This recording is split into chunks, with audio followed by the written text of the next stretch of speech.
All right, all right. I think we are finally live and ready to go. Shout out to everybody in the building. Make sure you hit the like button, whether you're catching it live or you're catching it after it's uploaded. Make sure you hit the like button, but let's strap on in. Let's get ready to go. Where's the intro? Where's the intro? Let's get ready to go. Let's get it.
Peace, folks. This is X from TPOT Media. Open your mind and wake your black ass up. You know what time it is. Hit that damn like button as you make your way in the door. Grab a seat, settle in, get ready. It's the Grown Man Hour with your host, my man, Bernard Riley.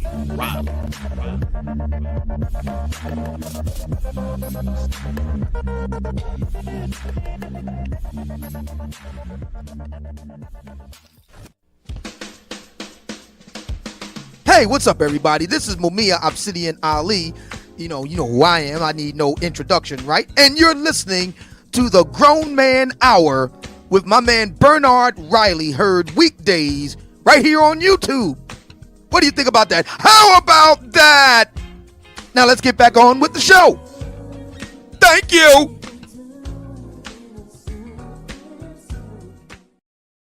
What's going on? What's up, everybody? Welcome back to the show. Glad to be back at it. Shout out to everybody in here. Make sure you hit the like button, whether you're catching it live or you're catching it after it's uploaded. Make sure you hit the like button. Let's see who we got up in here. Those that made it in bright and early. Early bird squad, as I call you. Sun is hot around the building. He says women are winning in a patriarchy. Well, somebody forgot to take their meds. See, that's the thing with that. They say we're in a patriarchy, and they say the reason being is that that men are in positions of leadership or whatever, or something like that. But in every way, you can see the direction that it's going. You can see every come up in every way that women are having. You can see that plain as day. You can see how we are clearly moving in the direction of an egalitarian society where obviously, in this space, we can, lay it out quite simple and quite easy and make the case that there's some things in here that's definitely moving in the other direction. Swinging far more in favor of the women, when it comes to a lot of the laws, a lot of the outcomes of a lot of things. So we're gonna get into that and gonna break a lot of that down. But Amanda Seals, who I don't really know that much about, but she definitely there's a video making the rounds. One, she was just still taking the crap on Kevin Samuels for some reason after he's gone. And it was a conversation about patriarchy that came up where the guy that was interviewing her essentially said that well, he just very flippantly said we live in a matriarchy. She was like, no, you live in a patriarchy. He was like, well, he basically hit her with a I feel like, and and she's like, no, you live in a patriarchy. You were raised by a woman. That doesn't mean you're in a matriarchy. You were raised by a woman in a patriarchal society. So we're going to get into that. But shout out to each and every one of you in the building. Shout out to Just Being, Jazzy's podcast clips and crafty ideas. Shout out to you. It's going to look like I'm looking down a lot today because my camera is up there, but my monitor is right there. So yeah, I may need to make another adjustment, even though I just adjusted some things. Things look a little different because I had to make some adjustments. But now, see, I'm looking down. I don't like to look like I'm looking down during the show. But Uneducated Lame in the building says, salute to the show in the chat. My father's son. I like that name. He says a lot of modern women are struggling and they'll still believe and follow the mess. Leave them like Leo got left in the water in the Titanic. Damn. I didn't know who you was talking about at first. I was like, leave him like Leo? What was he talking about?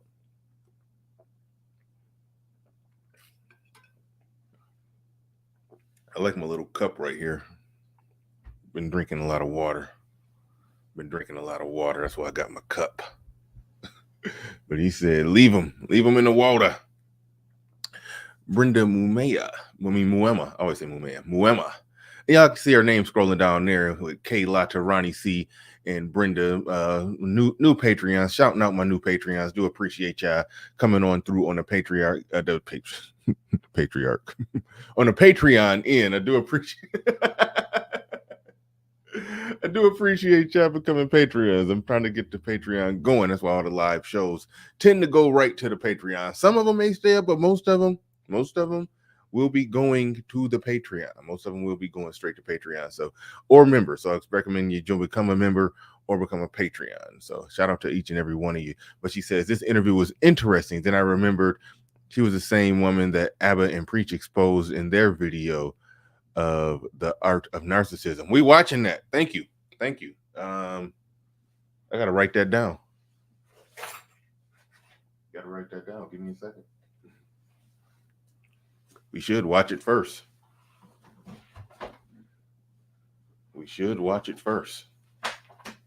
Let me write that down.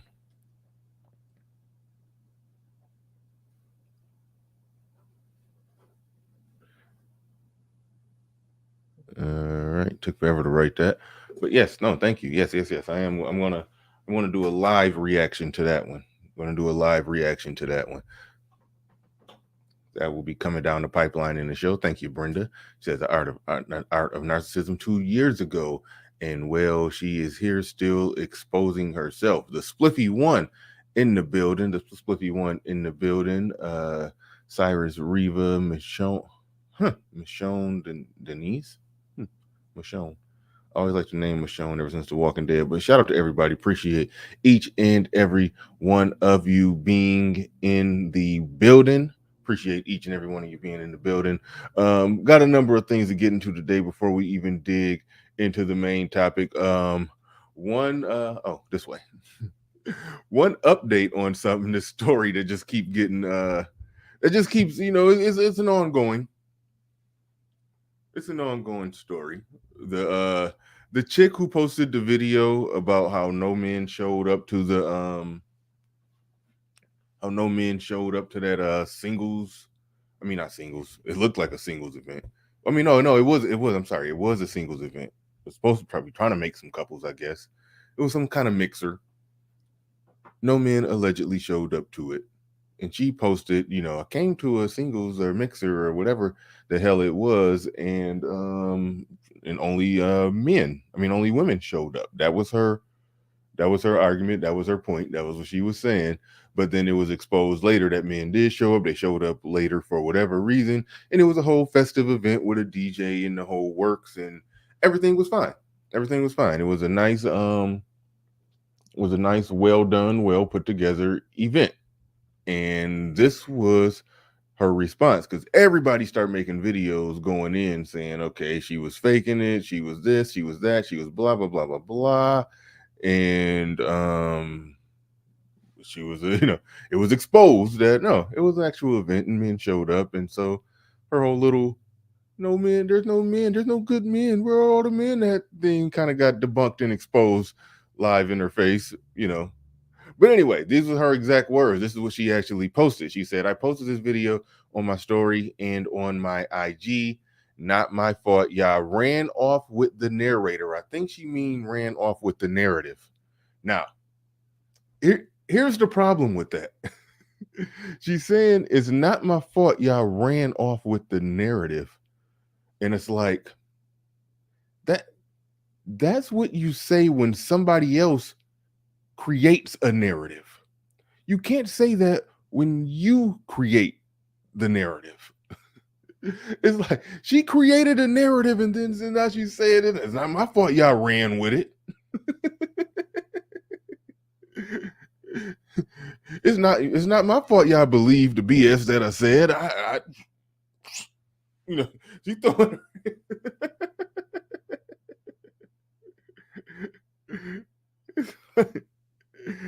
or if we use the word narrator, I think she meant narrative, but she says, it's not my fault y'all ran off with the narrator.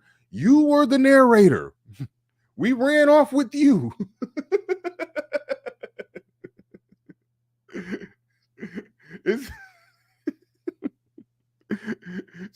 It's not my fault y'all believed me. Like, that's crazy. That is literally crazy. But he says, not my fault y'all ran off with the narrative or the narrator. You all created. She's saying we created the narrative. What's up, Trina B? Shout out to you. Shoot, that's just too funny to me. She says, when I first arrived, it was all women, 1 or 2 men. Okay. And it was still 100 to 27 women, not 100 women to 27 men. Now, I think that's an exaggeration. I don't think they, did a head count. But looking at the video, it looked like it may have been 1 to 2. I mean, it looked like it may have been, 1 man for every 2 women, which is a type of party I like to be at. I mean, when you go to the club, they let women in free. They let women skip the line. They do all that. They bare minimum want it to be 60-40. And it may have been 60-40, but ideally a good club, a good environment with men and women, you do want it to be about 60-40. Clubs want it to be like that. I don't even think women feel comfortable. They go in a club and it's like 70-30.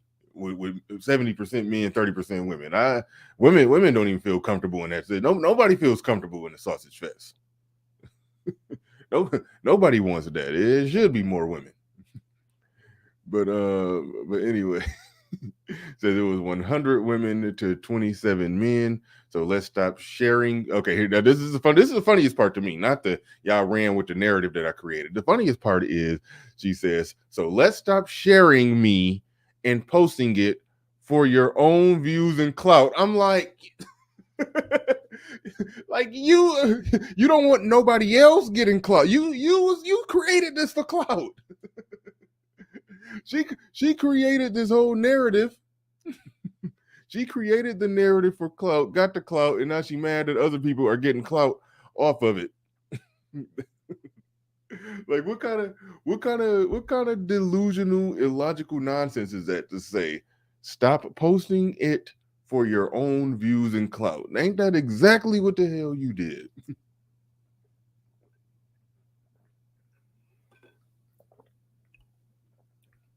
Like, dang. Like that's crazy. That's crazy. Well, she didn't exactly do a head count. So, we can't. I mean, the mere fact that it's a perfectly round 100 women, that tells me that they didn't do an exact count. Like if she would have said it was 93 women and 27 men, like 2 odd numbers, I'd be like, okay, they must have counted. But the fact that she got a perfectly round, number like no 100. I don't believe it was 100 women to 27 men. I don't believe that. It's really no reason to believe that it came out that even. That's highly unlikely. Highly unlikely that it came out to a perfect even 100 women, and then so I think she made those numbers up, but it did look like it may have been like 2 to 1, maybe, 60-40. I'll give it 60-40. I'll give it that. It's just looking at the video. Looking at the video, it looked like about 60-40. But no, that was a trip. That was definitely a trip. That was definitely a trip. This whole little thing. Just when you just read her message, it's just so much ridiculousness in there. I posted this video on my story and on my IG. Not my fault. Y'all ran off with the narrator. That was you. You were the narrator. You ran off with the narrator. That's why I think she means narrative. She said ran off with the narrator you all created. I mean, I think she means ran off with the narrative that you all created. No, she created the narrative. When I first arrived, it was all women, 1 or 2 men, and it was still 100 women or 27 men. Well, if you were honest, you would have been the one that posted the update. But anyway. 27 men. So let's stop sharing me and posting it for your own views and clout. Yeah. All right. Getting into it. Moving on to other things. A more serious story here. A more serious story. Bill Cosby. Yeah, this is messed up. Jury finds Bill Cosby liable of sexually assaulting Judy Huth. I think that's how you say that, Judy Huth, in 1975. Great Scott, Marty. We got to get back to 1975. Shame on you if you haven't seen Back to the Future. But anyway, yeah. But anyway, yeah. Chick was awarded $500,000 in damages. Like, that's crazy. That literally makes no sense. That one just it just don't make sense. Okay, just making sure the math is all the way right. It happened in 1975 when she was 16 years old at a Playboy mansion. Far as I know, the only evidence is just evidence that they were in a picture together. Like he admitted to taking her there. That, so he was with her. He was with her. So I mean,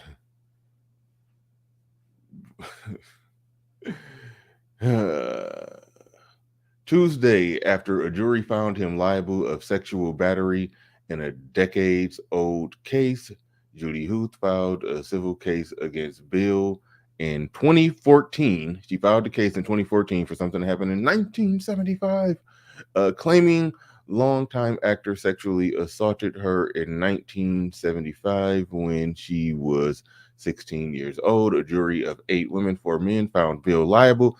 After days of deliberation, Judy has been awarded $500,000 in damages, but no punitive compensation was given. This is the civil case against Bill to make it. This is the first civil case against Bill to make it to trial, despite more than 50 women accusing him of sexual assault since 2005. This is a developing story. Yeah. It's hard to even put together words to say on this because I was of the view like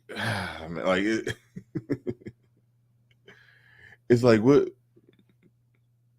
I don't know.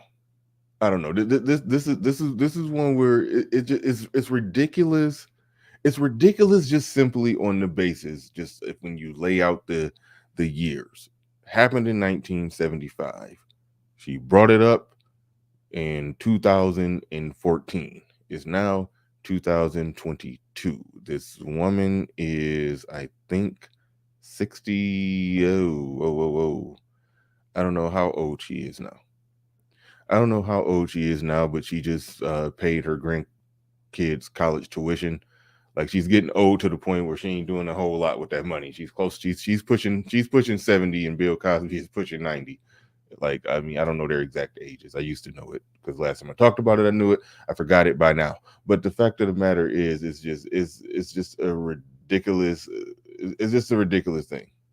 It's just a ridiculous thing that's happening. You know, we was happy for Johnny Depp. We was happy for Johnny Depp. We was glad that Amber Heard got smacked down for her nonsense, even though she did win 2 million, but she lost 15, so or 11, or depending on how you look at it after the legal mumbo jumbo. But the fact of the matter is, we was happy that one woman who just stepped up and said, "Hey, he did this to me," and then the man got canceled, and then she benefited. He got taken down, and then so we were happy to see that no evidence in court will win. But now we're seeing with Bill Cosby, it's like, okay, what evidence from 1975 could adequately prove that something was done to this woman, other than if they're saying that in the state that it all went down in, that 16 was not the legal age of consent, and they're getting him on that.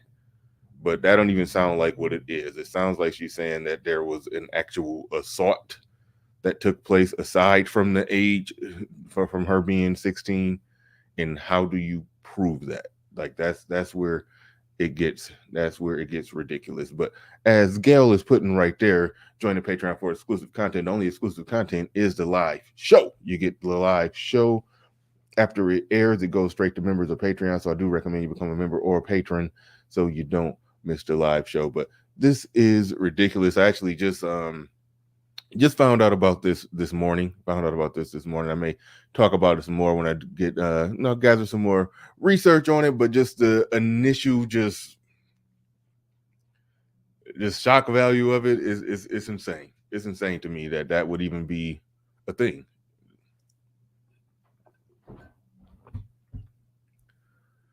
But moving on. Oh,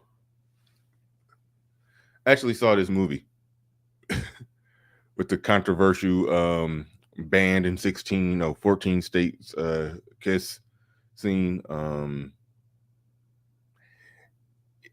It was weird from this perspective that Buzz Lightyear, the main character in a movie, had a little mission where he had to go. They were trying to figure out light travel so they can get off some planet that they were stranded on. But while they were doing that, everybody else just figured out, like this is all in the beginning of the movie. I'm not giving away nothing if you actually want to go see it. But they had to figure out all the everybody else basically figured out life and how to just live on that planet, and they built a little small, I guess you call it a civilization. But Buzz Lightyear was trying to figure out how to get off the planet, but every time he leave, it take him 4 minutes to go try to test out the light travel equipment, but it would take him 4 years. 4 years would go by in his time. 4 years would go by on that planet, but only 4 minutes for him. So every time he leave, you come back, it'll be 8 years later. So he came back, and his friend, who was a space ranger with him, she was like, "Oh yeah, I'm engaged." And he's like, "Oh, who is she?" And then she was like, "Oh, it's somebody I met, while we were all, marooned, stranded here." And he's like, "Oh, okay, cool." Then he left again. He came back, and she was pregnant. I mean, keep in mind, this is a kids movie. So a woman got engaged to a woman. He went and flew off 4 years, came back, and when he came back, she was pregnant by the woman that you see in the picture. So yeah. So she came back. He came back. She was pregnant. He left again and came back a few more times because he kept failing that because they didn't, they was mining the technology, the resources to try to mine the resources to create the technology to make space travel or light travel possible. So he kept going again, and he came back and they had a whole kid who was, the kid was growing up, graduating. I guess they created high schools on the planet and everything. He was graduating high school. He came back again after he was gone, I don't know how many years, and now they're having their 40th anniversary. And then the son is married, I think, to an Asian woman. So, so and then And then they just kissed, and it just went on about the day, and then so forth and so on. He came back again, and she was dead. She wasn't even a significant character, but it's like they just put her in just to say, "Hey, look at her, she's gay," and she's dead. It was just weird. So, like I always say, they smuggle it in. They always smuggle it in. They just figure out a way to just smuggle it in. It's just like, hey, we just want to, it's a kids movie. Has a storyline, a plot, and character development is going somewhere. But we just want to just put a little splash of something gay in it, just so everybody can, just so the kids can see something gay, like that. Like that's what happened. Like that's what happened. It wasn't like it was, like a main character who was gay. It was just like a side character who was in the movie for, well, I guess she was in there at the beginning. She was sort of integral to the plot. I'll give it that a little bit. But really, it was more so just, we're just going to put a little splash of gay in it. Just you thought that was funny? Splash of gay. I wouldn't even try to be funny right there. I legit wasn't trying to be funny, but that is funny now that I think about it. Yeah, put a little splash of gay in there. He says it has 2.6. No, it wasn't good. And I watch Pixar movies. It's kind of weird. It's kind of weird. I like the Disney Pixar movies. They getting weird on me.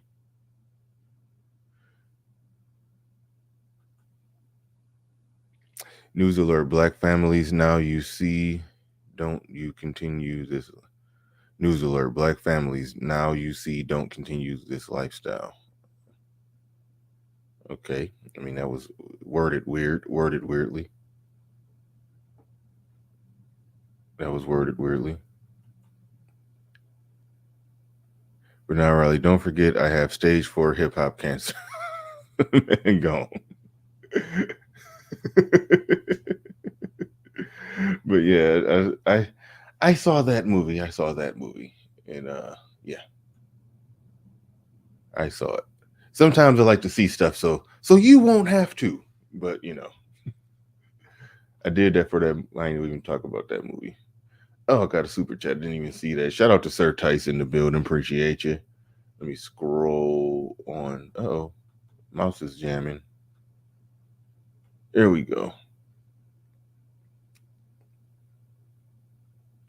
He said, it looks like you're standing. I like the new setup. Yes, I am standing, even though I'm going to sit down eventually. I do got a tall chair to sit in. It's just when I set everything up, well, I'll go ahead and show you right now. When I sit down, I'm like this, and eventually I don't care. I'm going to be like this, but this is a little too low. So I gotta reconfigure some things so I'm not too low. I mean, I like this look. Like if I had a lot of stuff going on off to the side, this ain't bad to be sitting right here. But in the meantime, I'm standing, but eventually I'm gonna get tired and sit my ass down. But no, it's a tall desk. I'm at a tall desk, so I don't know if this is meant to be a standing desk. I hate standing desks, but I'm temporarily standing right now. No big deal.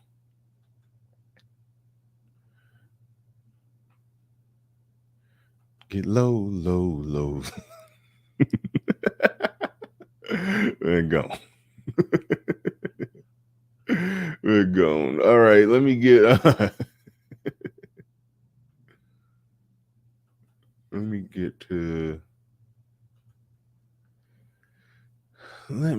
to the main topic. This conversation here was actually a lot about Kevin Samuels, but I didn't want to put Kevin Samuels in another title. But a lot of what was talked about here is Kevin Samuels, but I highlighted the part where they were talking about the patriarchy and all that stuff, because it kind of tripped me out when women talk about that and go in on that. It's like I'm like, what patriarchy? What patriarchy? Where? But a lot of this conversation was about Kevin Samuels. That's just an interesting thing. Y'all saying she horrible. I honestly didn't know that much about this chick. Honestly didn't. She's one of those names you recognize, but you don't just,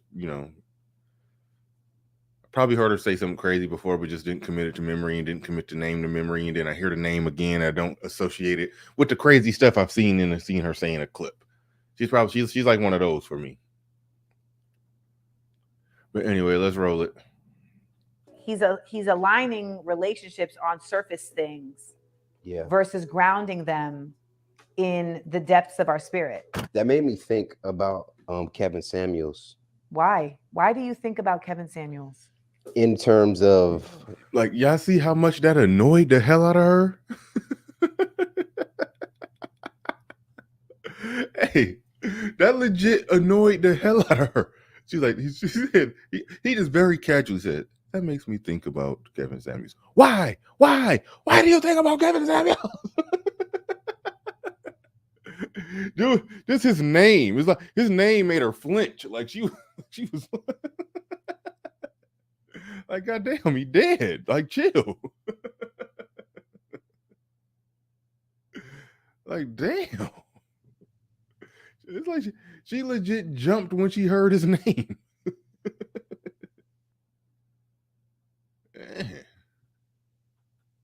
in terms of what I think he Hold on. Yeah, I can't see it like I see it. Hold on. Like, man.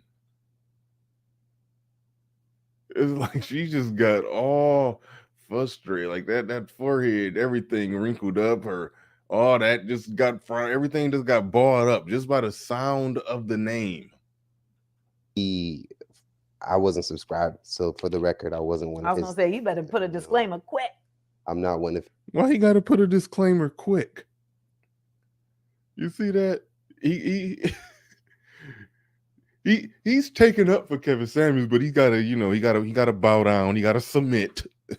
Say, well, I wasn't subscribed. You're like, oh, you got to put that disclaimer quick that you don't listen to him. He did, but make sure you didn't listen to him. Go back in time and not listen to him. Like, what the hell? His followers. But when I do talk to people that have been in tune with his messaging, it does seem from the outside he was trying to, I guess. Look at this. Like, I never seen. I got all the hate that's out there was out there for Kevin Samuels. I've never seen nobody just this facially annoyed just by just casually hearing about him. I've never seen this amount of just face muscles that she's exercising right now just when she's thinking about Kevin Samuels. What's the word? Balance out the criticism, kind of even the playing field. Is that what he was trying to do? In hindsight of men who let me put this right. Black men, we are raised in a matriarch society. You're not raised in a matriarchal society, though. That's false. I mean, just because you're raised by a woman doesn't mean you're raised in a matriarchal society. In our community, I was raised by a single mother. In a patriarchal society. Okay. But see, this is the thing that they do where no matter what, it's always a patriarchy. No matter what. No matter what the situations are, no matter what the outcomes are, no matter what the reality on the ground, it's always a patriarchy. They view it as if men are in the majority of the leadership positions, then no matter what, it's a patriarchy. Even it don't matter if women got the vote. It don't matter if women vote in. It don't matter if women are voting in the people in power and the people are pandering to them to give them whatever they want. It don't matter if the society is set up to where the women, the children essentially, belong to the women. I talked about this in another video, the law in Michigan. And I think it's like this in most places, but I'll look that up. But I know definitely in the law in Michigan, that's relevant to me because I live in Michigan. So I was just a little curious that, oh, thank you, Pablo. Thank you.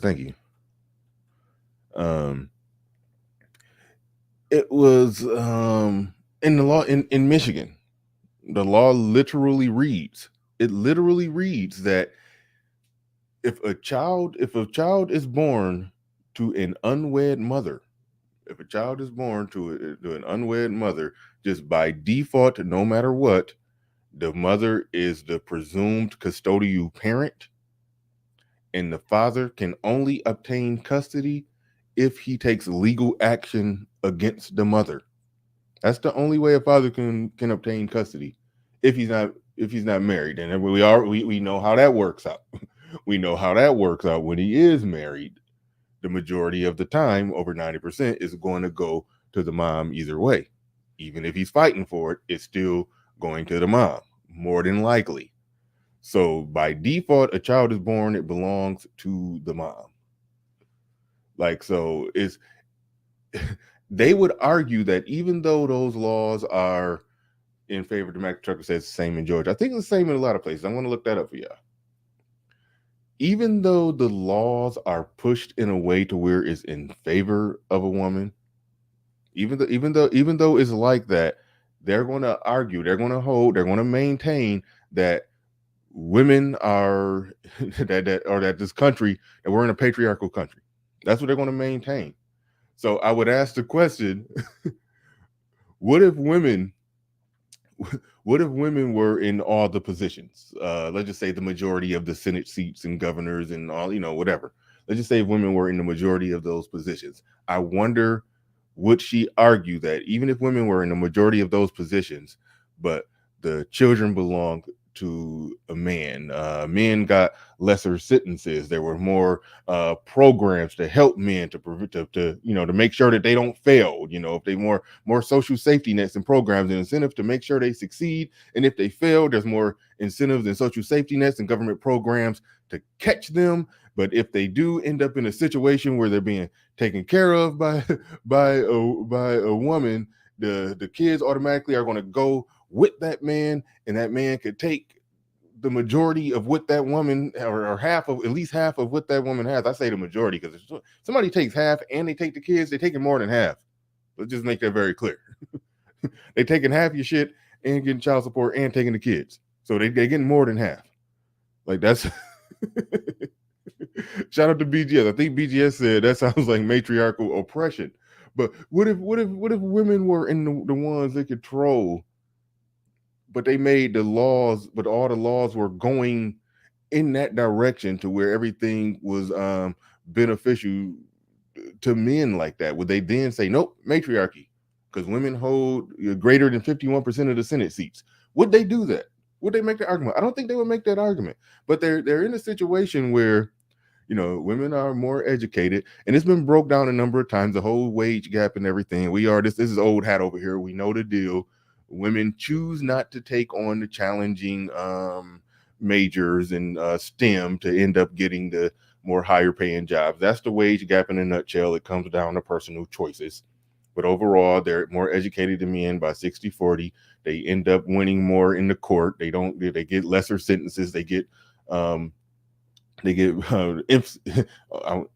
always use the word infinitely, but it's technically not correct, but infinitely better outcomes when it comes to family court and divorce and everything. Like, they have control and power in all of those levels.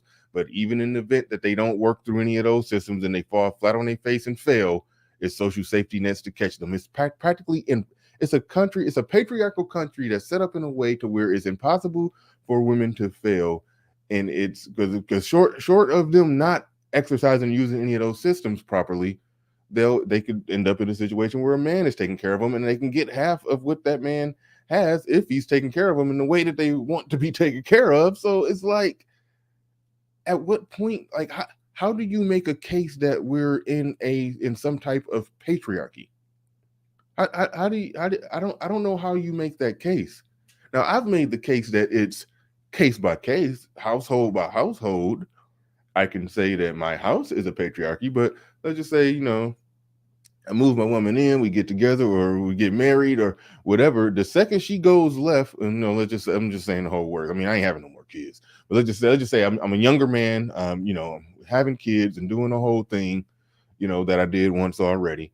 And then once she decides, I could say it's a patriarchal household. I'm alphaing my way through it. I could beat my chest and say, yes, I'm Captain Patriarchy over here. But the second she decides to leave, then that patriarchy dissipates. The second she decides to leave, she got me by the balls. I don't got her by the ovaries, I think. But so the fact of the matter is that she can leave and take the kids with her. And if I was the primary provider in the marriage, she could, y'all know to deal with that. Y'all know to deal with that. She could take half of everything. So it's like she could take half of everything and then still go out and be as successful as me. Like, that's the crazy part. That's the crazy part.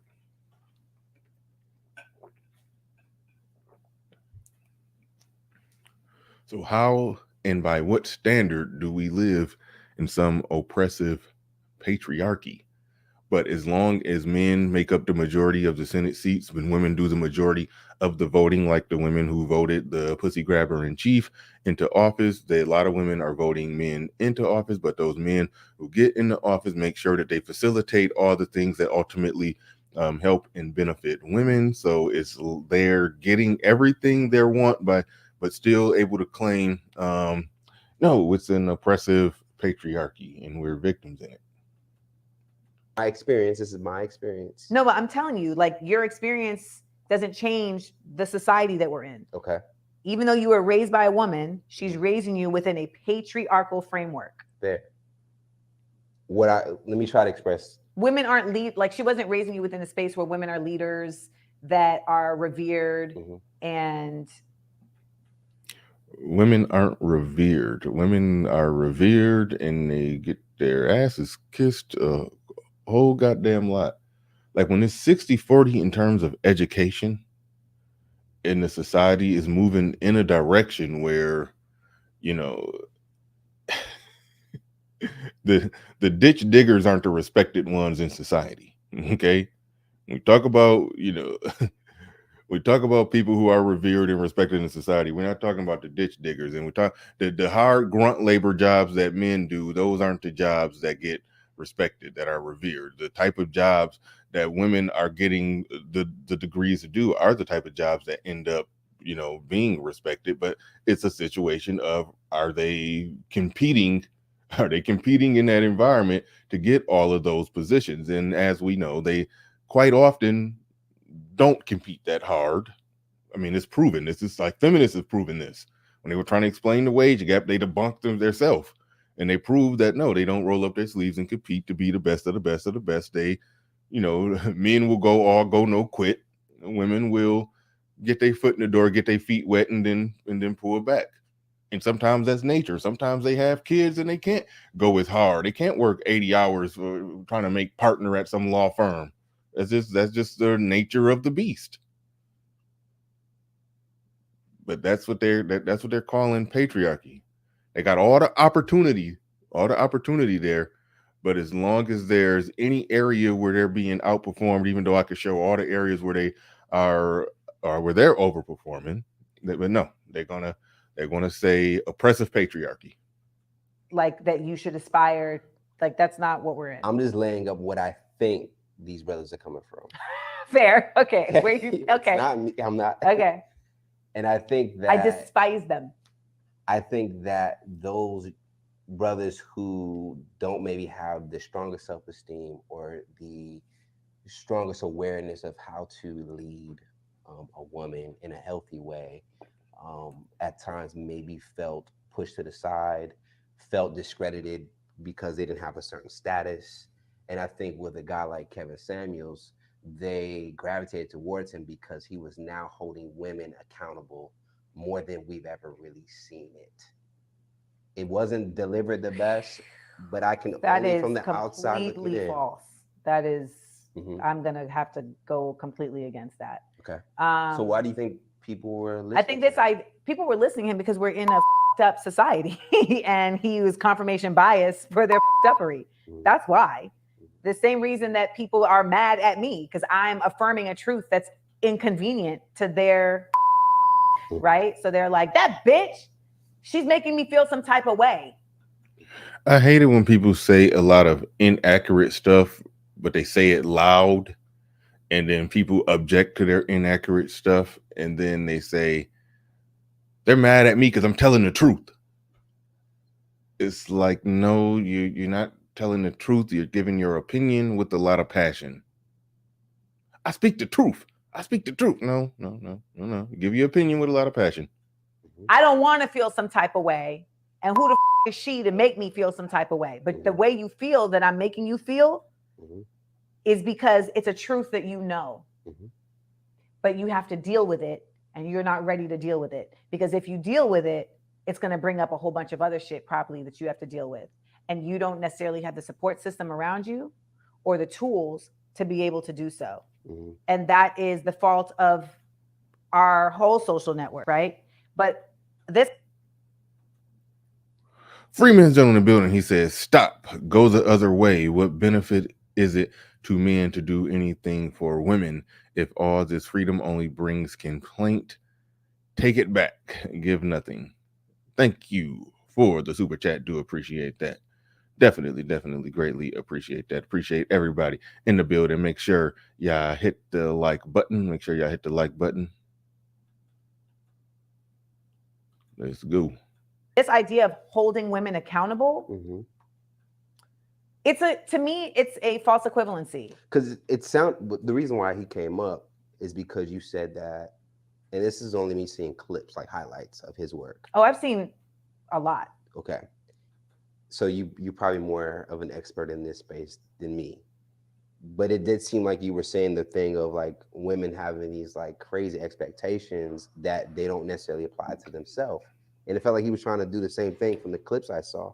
But the thing is that I'm basing that on value systems, integrity, right? Your ethics. He's basing that on materialism, on your outward appearance, and on status. So he was doing what I think is a very big disservice to folks, because he's aligning relationships on surface things versus grounding them in the depths of our spirit. That's where it reaches the epitome of being disingenuous. Women for the longest have looked more at the surface level things. And I don't even think it's surface level, but if we're going to say that he's talking about surface level things, I mean, women were the ones who first wanted that want a man who could provide something, want a man that got a certain amount of money. I don't even got to lay out the evidence to prove that. We all know what that evidence is. Women are hypergamous. They've always wanted to marry a man who could provide or bring something for them financially. And now in this faster paced world where women are working and making their own money, now what that man got to bring is higher up. Like that's what for them to really be happy and feel like they got a catch the bar is raised. The bar is raised. That's the society we live in. One of the intended or unintended consequences of this egalitarian society. Like we understand that, we get that, but we know who was the one looking for that surface level status. And then all Kevin Samuels essentially did is said, okay, this is what all of y'all are saying that y'all want. This is what it requires to get it. And then now she's trying to do a Uno reverse and say, no, you're talking about surface level things. But it was when you wanted that shiny object of a high value man. And then, yeah, okay. This is what y'all say y'all want. This is what it takes to get it. This is what it takes to qualify for that. This is what we want in return. You know, from his perspective, that's what he's saying. That's what high value men would want in return. Oh, well, you're being so surface level. What? God damn it, I'm responding to you. It's like, so that's the overall level of disingenuous that we see with any woman that try to bring it back to some spirituality, because some broke spiritual nigga show up talking about let's just be one and together in our oneness and connect with the universe in the aura of the feelings that we have for each other. And we ain't trying to struggle with your ass. so that's where just the overall fakeness, where it's basically like a man is saying something and she don't like that a man is saying it. That's just simply what it is. End of. And those surface things that he was, basing things on ultimately end up being about greed and being about just things that don't carry you through when you really are dealing with life. So I wonder, and maybe it's a video of this, when women were prioritizing a man having money, is there evidence of her before men entered the fray, entered the conversation? Was there any evidence of her talking to women about, hey, these type of things that you're talking about, that you're saying you want, it won't carry you through the deep, emotional hard times in life? Is there any evidence of her saying that to women when women were stating that they wanted a man with money?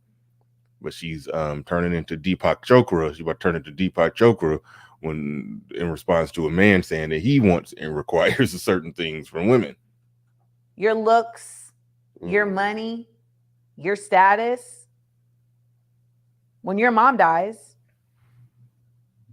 what's that gonna like? It may mean that you can bury her in the coffin that you want. If your child is born with a disability, it may mean that you can get them the care that you want because you have some money, but so talk to the lower frequency. The high vibration is you. I'm emotional right now. The high vibration is you consistently challenging yourself to live in light. And all those things that he was talking about are not about that. It's not about that, because you want to be with somebody that loves what's inside of you. This is a shell. Like you want to be, and you want to be with friends. Like that's really what it is. But we are in a society that is so focused on this outward appearance, image appearance, et cetera, et cetera. And I'm in a business that's based on, right? Like in showbiz and Hollywood, like it's so much about like how you look. I remember Keenan Ivory Wayans, like on Last Comic Standing, like telling Aida Rodriguez that her yellow dress was distracting from her telling jokes. And I was like, that's a you problem, bruh. Like, that's a you problem. She's being funny and you talking about a yellow dress because you're attracted to her and you can't hear her funniness over your dick. All right. That was the clip. We're going to roll something else real quick. But Creation Muse in the building says on KS Soundboard, she would probably get the Godzilla button. LOL, like King Kong don't get dragged into waters of delusion. Thank you for the super chat.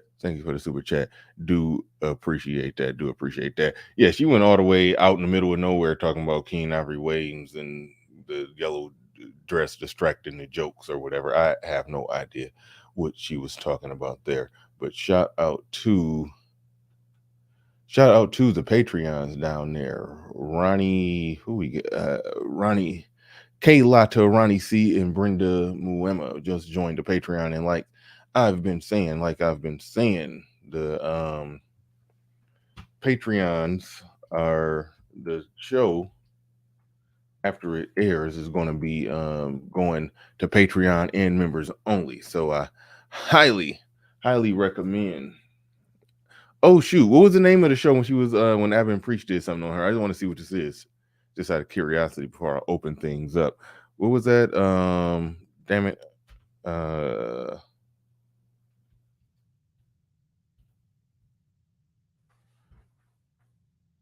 Something about a narcissist. What was the name of the show? Oh, here it is. Found it. This is an older one. This is 2 years ago. Apple look younger in this one. Give me a second. Let me come over here.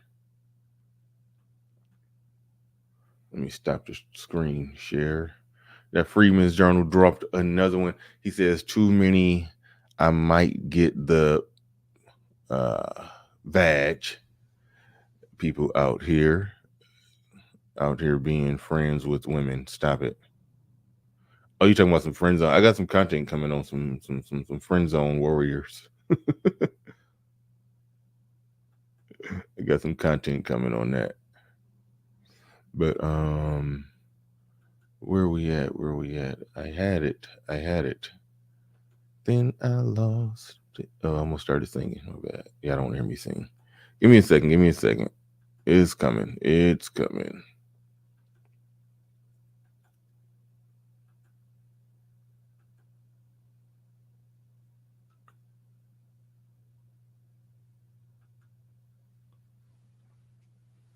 See, I'm tired of standing up right here already. I'm about to sit down.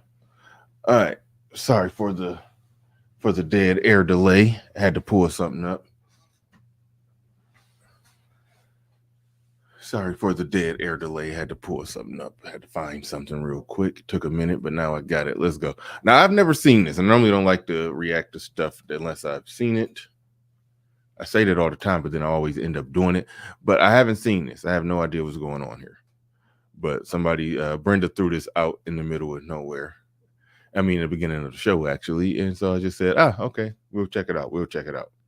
Too often because I don't really care about celebrity culture. That being said, I think when it comes to certain instances, I do like to see if there's underlying problems or themes that can be relevant to the general public. Something that we would work with. Yeah. So, for example, with this case of Amanda Seales, if you aren't familiar, she's a Black entertainer, part of the cast of Insecure.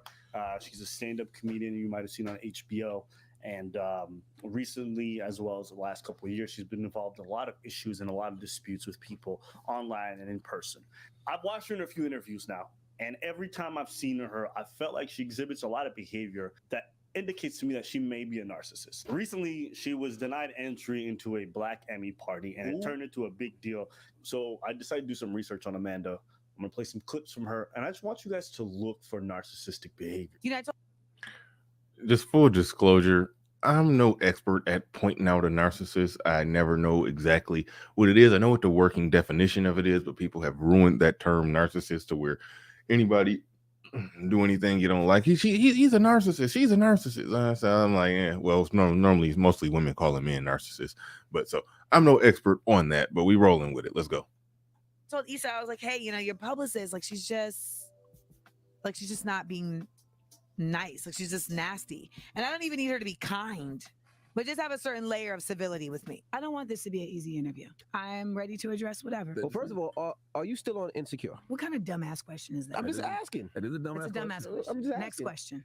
Who was the person that did not like No, you? we're not doing that. But I feel like Question. Don't take it easy on me. That's what you want. I think it's interesting that she demands civility and kindness, but what everyone reports about her is that she's the exact opposite. I think I've gotten in my own way by being more honest than I needed to be in certain situations. This is not conceit or cockiness. This is somebody who has really sat here and looked at this. I think some people don't like me because I'm very light-skinned. I think some people don't like me because I'm a woman with a very strong point of view and an opinion. I think some people don't like me because I may reflect something that they desire.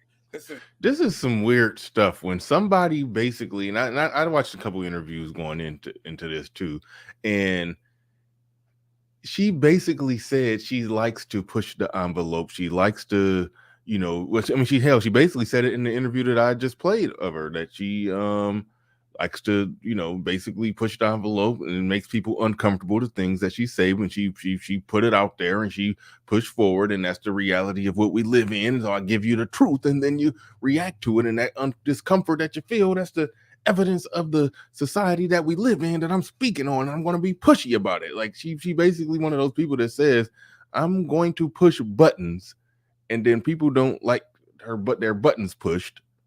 And then she turns around and say, if she stood in it and said, they don't like me because I'm pushing buttons and saying things that make them uncomfortable, that's fine.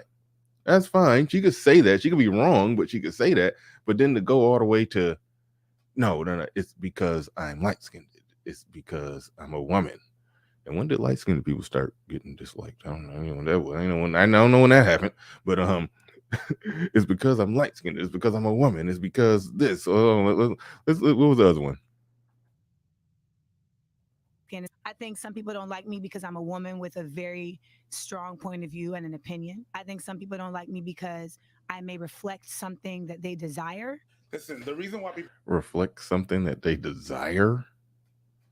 What? But don't like me because I may reflect something that they desire. Listen, the reason why people don't like me is because, I'm wonderful. I'm amazing. And people don't like me for that.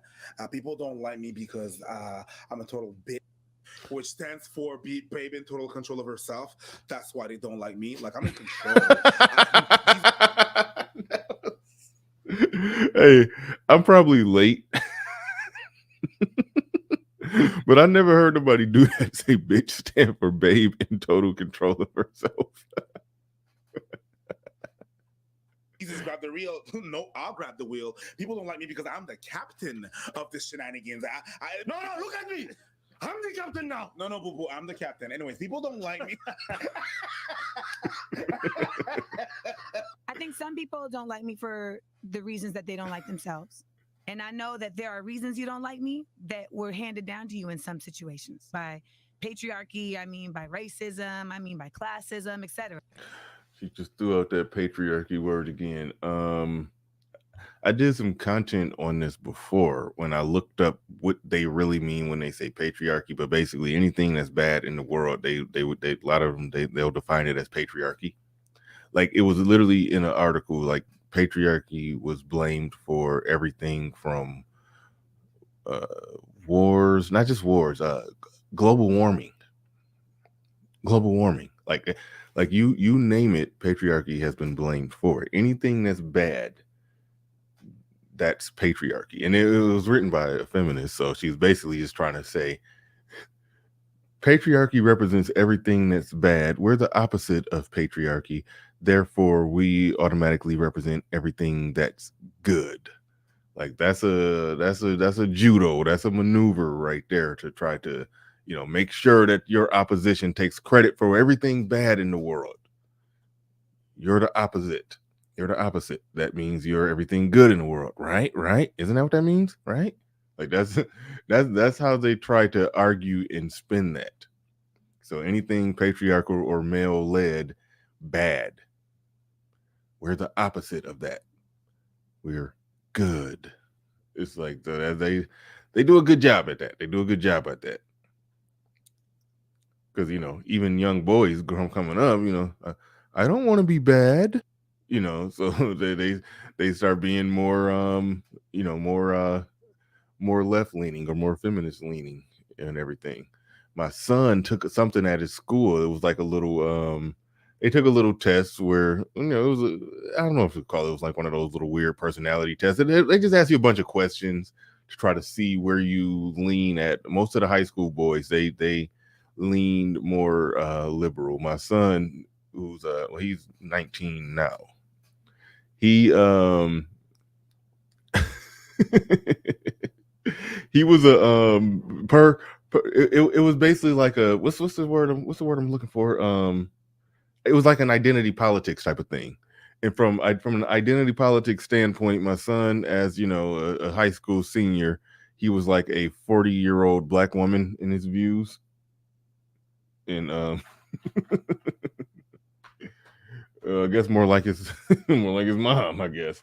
But now right now I know if he took that test, I know if he took that same test now, his views will be it'll be a lot different.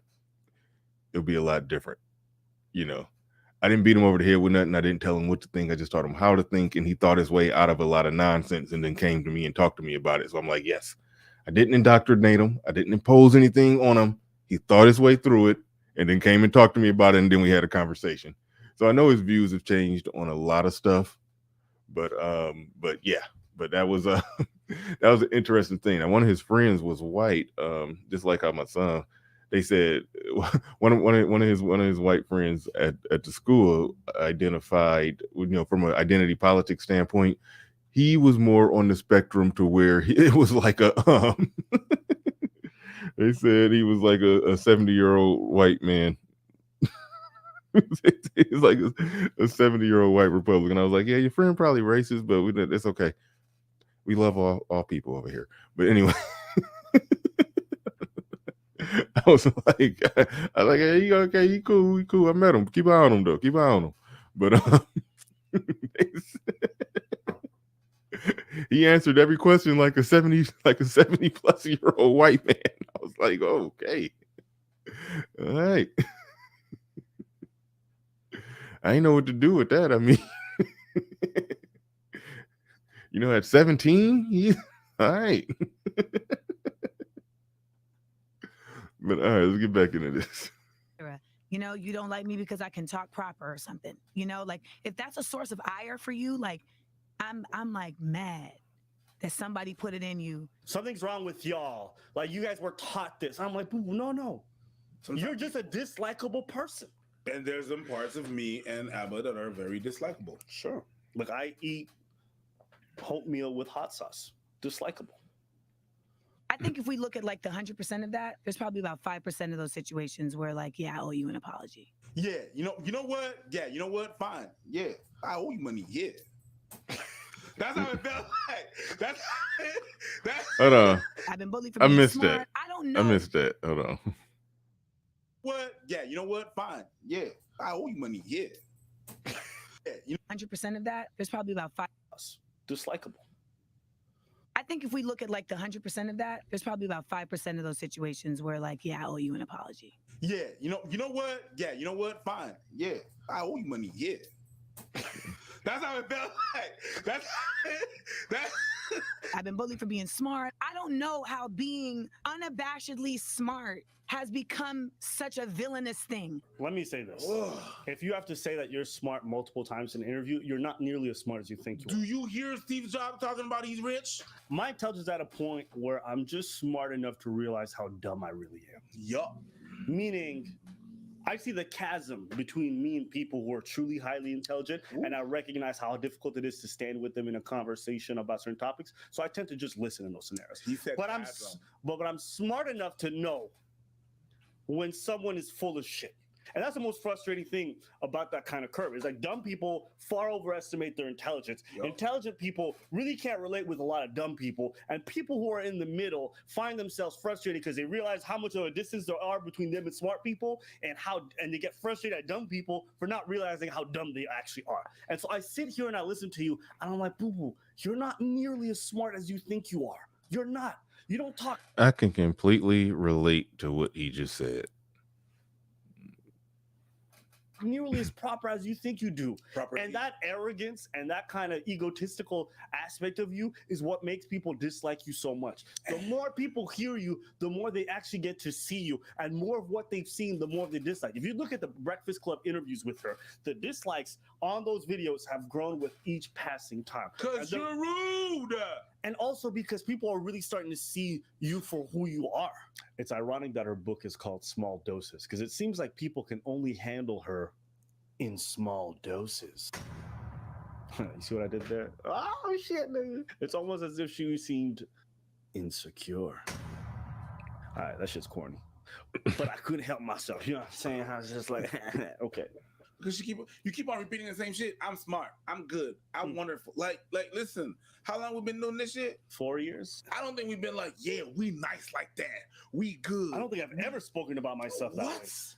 What? Even if other people speak about me that way, I would never repeat that kind of stuff or kind of boast about it, right? You know how I don't get big-headed? What? Nigga, I got bills. You also have a big head. Just go. Weather in the building says Evan Preach talking about Amanda Seales being dislikable is the height of ironic satire I've seen to date. What do you mean by that? Is the implication there is that Evan Preach are dislikable?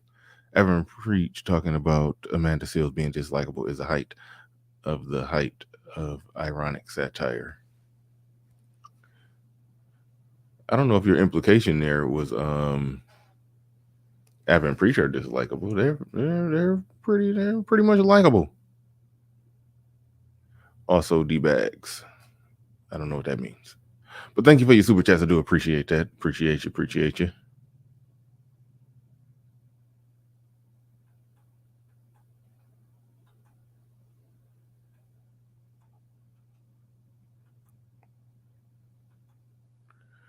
The link is in the chat. If anybody else want to participate in this conversation, we got 318 people in here. Make sure you hit the like button. My bad, Weather, if I didn't interpret what you were talking about, if I didn't understand what you were saying. My bad. I see you put a little face palm on there, but I don't know what D bags are. I don't know what you're talking about.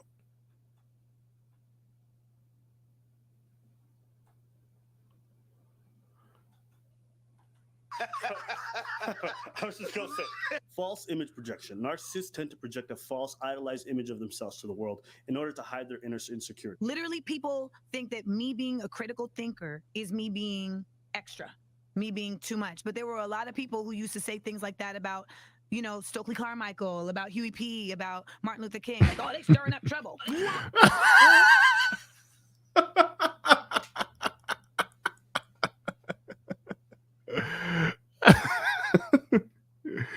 The number one rule, and she's not exactly in a debate, but the rule is never compare your opponent to Hitler, and don't try to compare yourself to Jesus or Martin Luther King, like or Gandhi. You know, like like that's an unwritten rule that you just don't go there. Well, she said Stokely Carmichael. I was like, okay, sure, okay, all right. She done threw out MLK. I mean, Jesus right around the corner at that point. You know, you're gonna throw out Martin Luther King. Ow! Wow! No! I am fucking Scolder and Mully. I'm a crusader. Like, I'm the Green Beret. But I have become the patron saint for difficult women. Boo boo. If you have to say it, it ain't true. I'm a crusader. I'm a Green Beret. I'm the infantry and the Navy. I'm Jesus. I'm God. I'm Mary. I'm Joseph. The cuck. The cuck. I was about to say that though. I'm a crusader. Do you know what a crusader? In the Bible, do y'all think that that Joseph was cucked by God?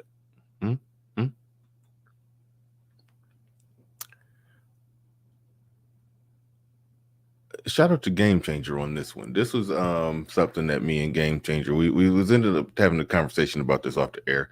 Pure coincidence, because nothing wrong. We could have talked about this on the air, but because okay, I haven't seen the last episode of Obi-Wan, so don't spoil it. If something dramatic happened, you'll be blocked if you spoil it. I'm gonna watch it when I get off the air. But he asked a real good question. Do your Anakin Skywalker, who eventually became Darth Vader, his mother was impregnated, and she said that she didn't know who the dad was. She was conceived of the Force. She was conceived by the Force, like the Force impregnated her and created Anakin Skywalker. Game Changer asked a really good question.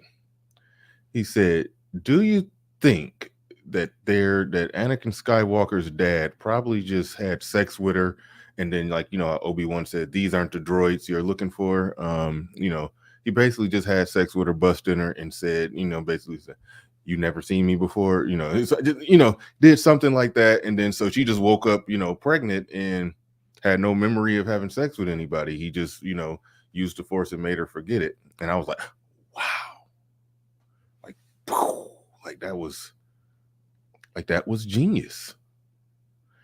And then we got to thinking, coincidentally, like if the Force isn't, you know, the Force isn't biased towards a particular species. You know, it's no particular race or species is more Force sensitive than another. So how then does it seem like so many of the Padawans were little blonde boys? I mean, little blonde kids, human kids. I think Anakin Skywalker's dad was just going around just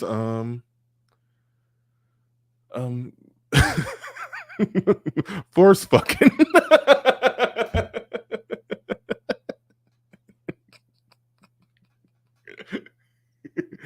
That one I just made up. That's a new term. I think he was going around force fucking women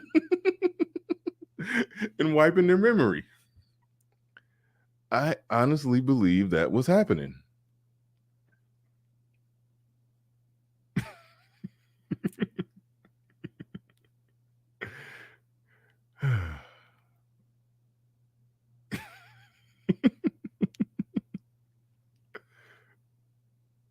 Yeah. Oh man. Oh man. Say a crusader did though. Yeah, they fucking slaughtered and murdered people. Crusaders weren't good people. No. And that's me knowing my history. If you know What do anything this about got the to do with multiple- Crusaders? Weren't say a crusader did though. Yeah, they fucking slaughtered and murdered people. Crusaders weren't good people. No. And that's though. Yeah, they fucking a crusader. I have to say that though. I'm a crusader. Do you know what a crusader did though? Yeah, they fucking slaughtered and murdered people. Crusaders weren't good people. No. And that's me knowing my history. If you know anything about the multiple I'm a crusades that happened crusader. You're to the racist? Holy Land, they were terrible people. And I think it's very ironic that you call yourself one. No, I'm not drinking, Theo. The force fucking is a term when you use the force to fuck somebody and then make them forget that you did it. Like that. It's a good chance that happened. That's why Anakin Skywalker's mom don't remember Anakin Skywalker's dad. She said she just got conceived. The force just conceived her. She was conceived by the force. I think that, yeah, that's what she said. Go watch Phantom Menace. She said she just woke up pregnant and hadn't been with a man. All I'm saying is he probably had sex with her and then used the force and made her forget. Well, that was Game Changer's original premise, so so force fucking is an unfortunate double entendre. That it could mean actually graping somebody, or it could mean using the force to fuck somebody. And both of them are essentially graping. So anyway,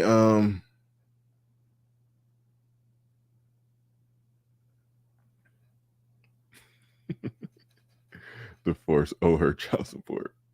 No, but I mean, just saying they could do that. They could just, Jedi mind, these aren't the droids you're looking for. This is the, okay, I'm not be graphic. They could use the force to make a woman have sex with them. And then they could use the force to make her forget. And then she could wake up pregnant thinking that she was immaculate, thinking it was some immaculate conception between her and the force. That's all I'm saying.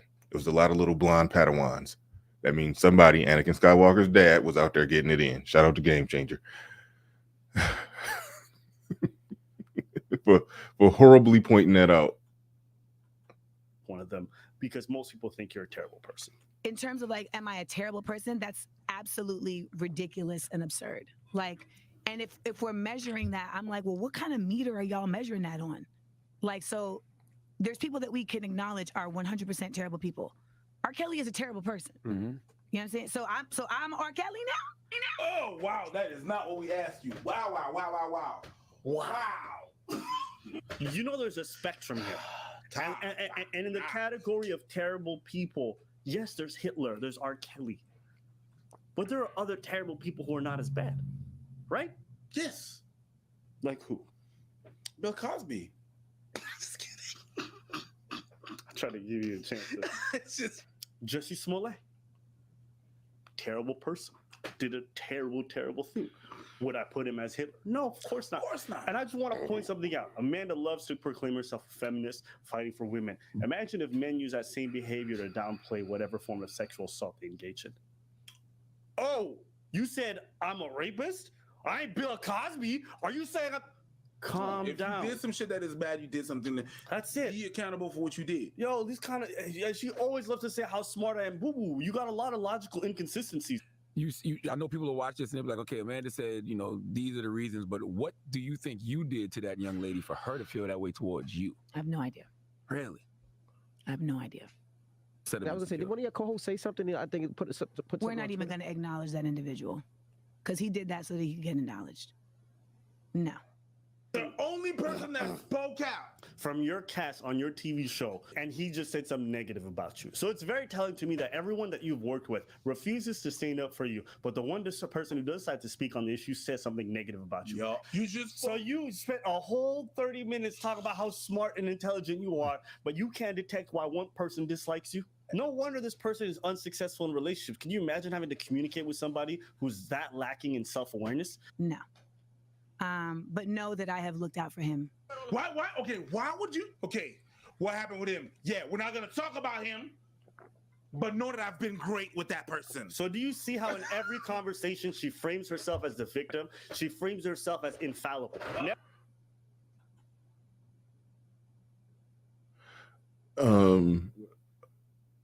I did when I was doing a little minimal research. I did find out that she defended she defended Jesse Smollett. I do know that was a thing that actually happened. She did actually defend him. So that I am aware of. 318 people in the building. Make sure y'all hit the like button.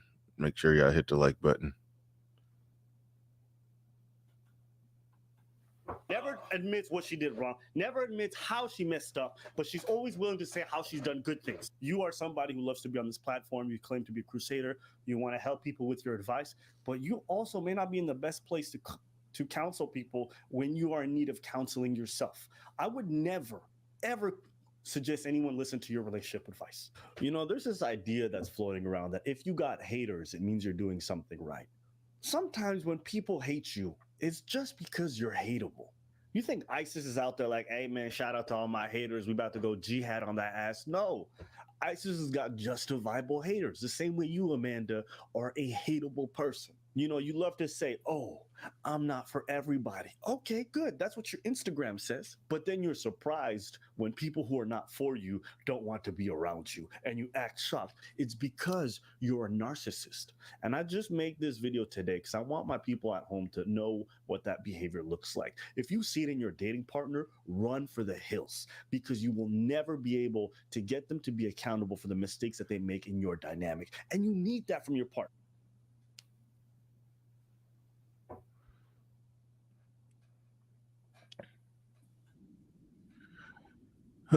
Obsidian. Hey, what's going on, man? Oh, that was loud in the speakers. Another day. What's up? Hey, how you feeling? Interesting topic. You kind of beat me to it because I was going to talk about this tonight, but I did write a little something on my community tab about it. So, about this topic. But before we get into that, a little fun first, because you mentioned the Obi-Wan Kenobi series and the series finale. Of course, I saw it, but I'm not going to spoil it for you. It's very good. I was very satisfied by it, and I think that everybody did a wonderful job. Disney's been kind of under the gun in its Star Wars stuff of late, so the only real like major hit that they've had ever since taking it over was The Mandalorian. So this series is pretty good. The Book of Boba Fett was all right. I thought it was going to be better than it actually was. But the Obi-Wan series is pretty good, and I'm satisfied with the way things ended. Anyway, I will just speak to Anakin's creation. Palpatine's Darth Sidious. Palpatine's master, a Mun from Munilist named Darth Plagueis, could be said to be Anakin's daddy. The Sith, the very nature of the Sith is to use the Force in what will be considered unnatural ways, right?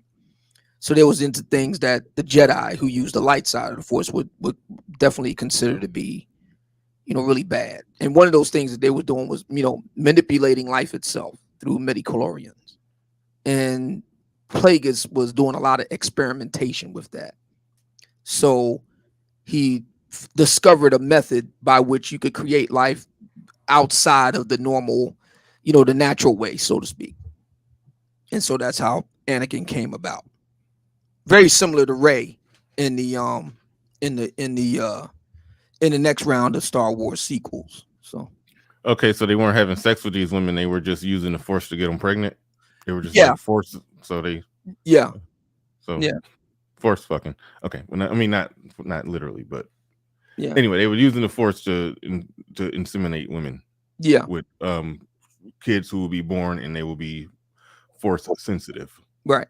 As a matter of fact, much higher than would occur under normal means, because Anakin had more midichlorians than, even Yoda. He surpassed Yoda in that respect. Obi-Wan Kenobi had actually slightly less than the average that a Jedi is supposed to have. So, and in a lot of ways, he's like a less than average Jedi in terms of like just straight potential. So, another really good point too. I don't know if you're familiar with this. The character Reva, who's like one of the Inquisitorius, the sister that's the bad guy, one of the bad guys in the series. There was a big controversy because of her race, her being black. And what's interesting about that, and I'm surprised nobody jumped on it, is that the Sith themselves are racist. They consider humanity to be, the superior form of life in the Star Wars universe. So even when they have the confrontation between Palpatine, Darth Sidious, and Yoda, and he says, "I've been waiting for this a long time, my little green friend," that's an allusion to the racism inherent in the Sith.